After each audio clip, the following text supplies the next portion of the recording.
Before we begin this story, let me remind you of something. If you're here listening right now, either you're incredibly brave or dangerously reckless. What you're about to hear isn't just another horror story. It's an experience that can freeze your blood and make you afraid to ever look at your ceiling again. I'm warning you now. Hit subscribe before you keep listening. Not to support me. No, to keep yourself safe. You think I'm joking?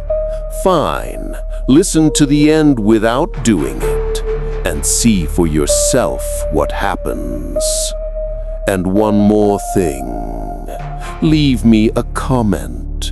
Tell me about a terrifying moment you've had, or give me a scenario to haunt you with. Because if you don't, your reflection will write it for you tonight while you sleep. You think your ceiling is just a ceiling? Wait until you hear about Jasmin, the girl who discovered her ceiling was an upside-down mirror, not reflecting her as she was, but a rotting nightmare waiting for her from the very first moment. Focus, and don't look up right now, because you might see exactly what Jasmin saw. Jasmin had just arrived in the city, a strange place, streets too empty, night pressing down on her chest like it was whispering, "Go back." But she'd decided to start over. A new house, a new life. The house she bought stood on a dark street, streetlights either dead or flickering. Its walls were cracked with age, windows eaten away like something had been chewing at them for years. It looked like no one had lived there in decades. And yet, the front door swung open easily, as if it had been waiting just for her. The moment she stepped inside, she smelled rot, damp, suffocating rot, like stepping into a cellar full of bodies buried years ago. The floor groaned under every step, and black stains dotted the walls like blind eyes watching her. What is this place? But what caught her attention wasn't the floor or the walls. It was the ceiling. The ceiling wasn't a ceiling at all.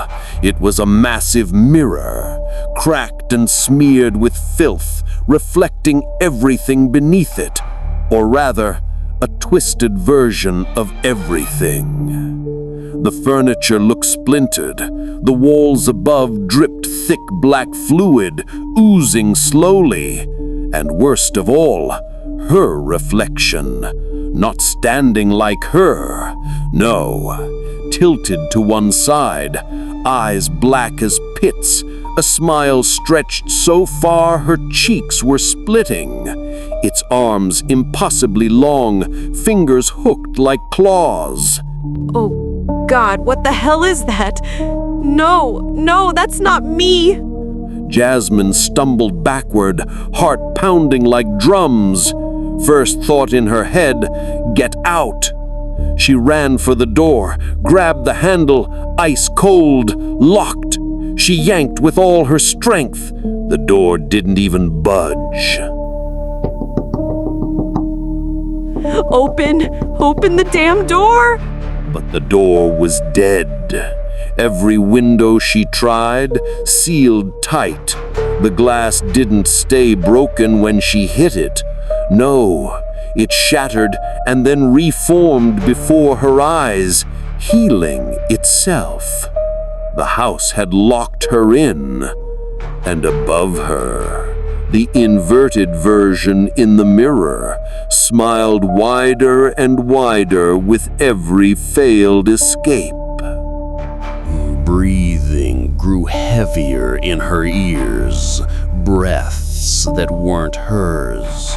Something above, inside the mirror, breathing with her. The sound was close, wet, like an open chest exhaling the stench of rotting blood. I'm not alone in here. And as she whispered those words, her reflection above didn't mimic her anymore.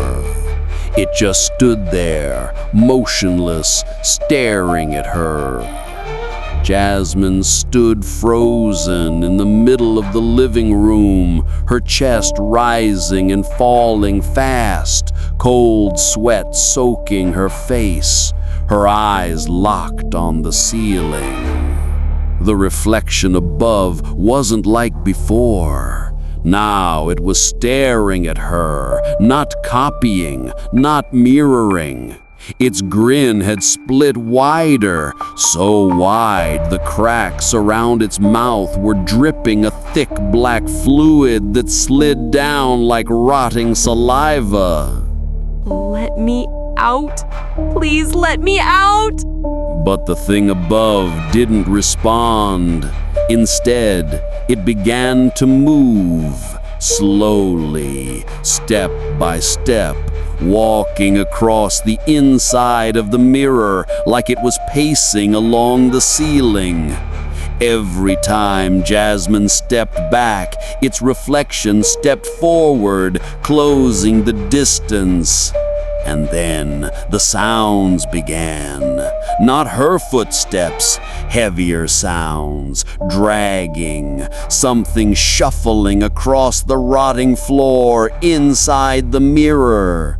Breaths, many breaths, dozens of creatures inhaling above her head at the same time. Isn't there anyone? Somebody help me!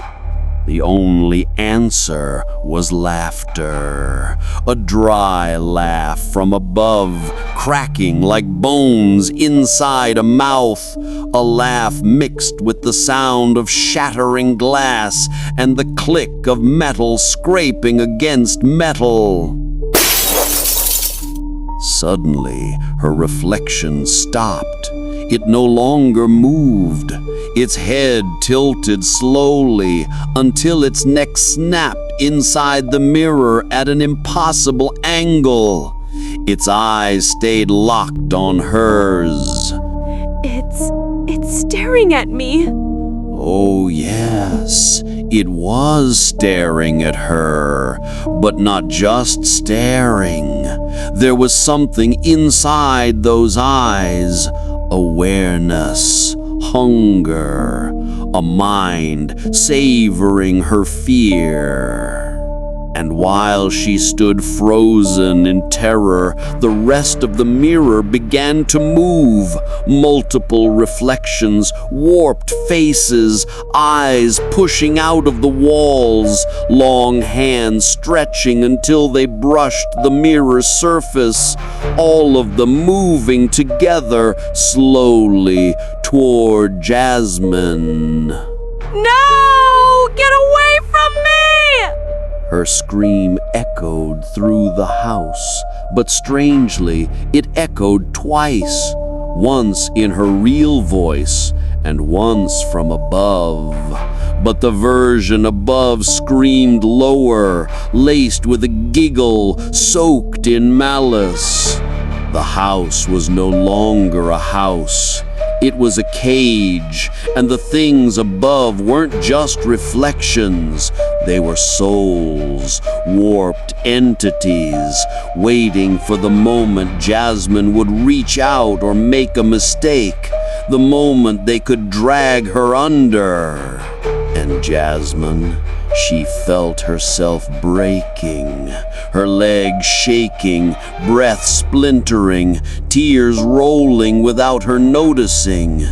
She knew every second was pulling her closer to whatever was coming. The reflection stood perfectly still, staring only at Jasmin. its grin frozen, its eyes unblinking, and the laughter was gone, replaced by a crushing silence. It was as if everything in the house was holding its breath, waiting for the next moment. And then the impossible happened. Her reflection's hand began to move slowly, pushing through the mirror's surface, fingers first, long bones visible beneath cracked skin, nails that weren't nails, but rusty spikes. Then the whole palm, until the hand was fully extended toward her. What do you want? The hand didn't move.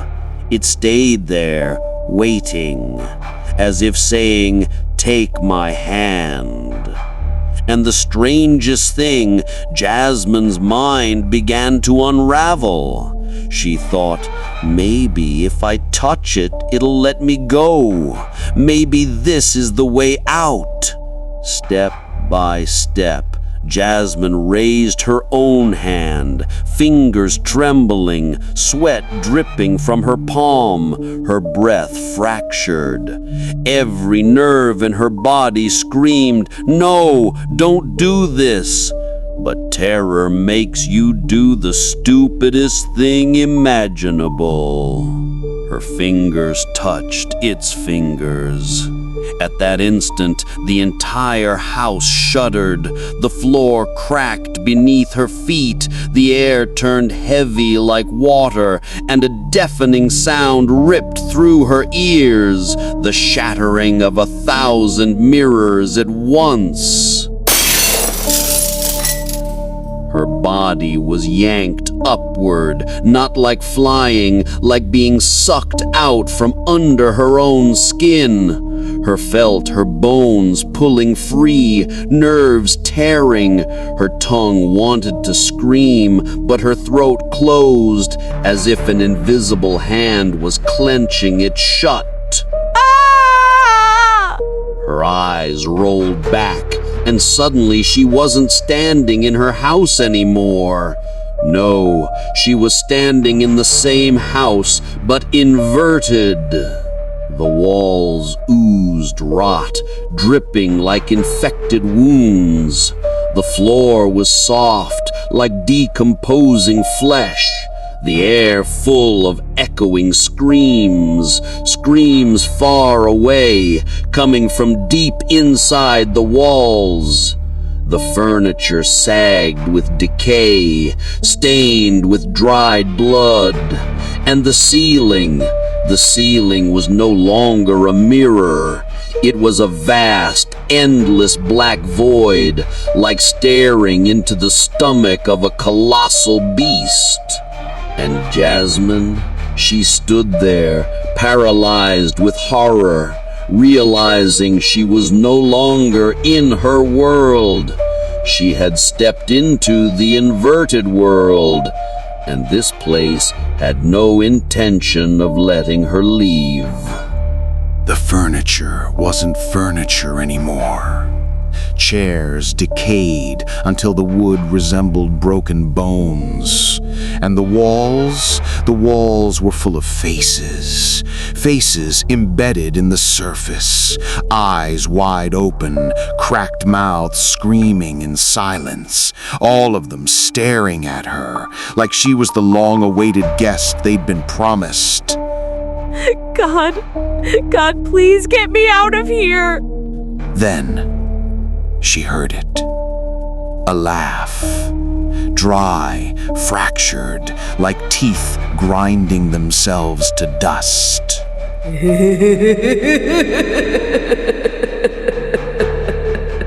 When she turned, she saw herself. But not herself. Another version of her, crawling out of the shadows. Her hair soaked in blood, her face distorted, one eye bulging outward like it was ready to drop. Her mouth torn too wide, laughter spilling through ripped skin. her arms unnaturally long, fingers thin and sharp like nails hammered into flesh. And her voice, Jasmin's voice, but shattered, broken, like it was playing on a ruined tape. Mine. The double began to move. Her steps weren't human, her arms twitching in the air like a marionette with cut strings. Each step closer made the floor around Jasmin bleed heavier. Stay away from me! But there was no escape. The double lunged forward suddenly with unnatural speed, and Jasmin ran. The walls turned against her, hands sprouting from them, rotten fingers clawing at her. The floor sank beneath her feet like the belly of some devouring beast, and the faces in the walls screamed, this time with real voices, screams that split her mind open.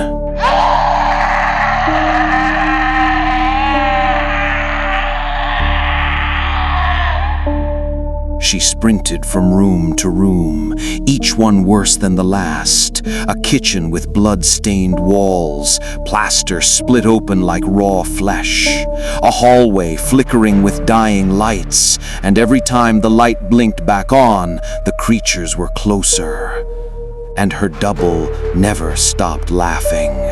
That dry, jagged laugh, sharper each time she drew near.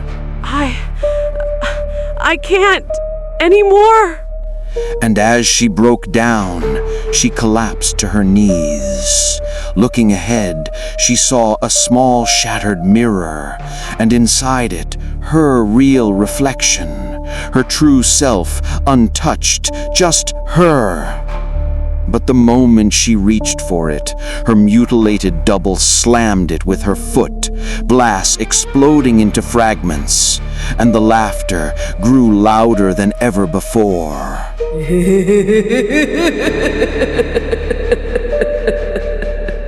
The message was clear.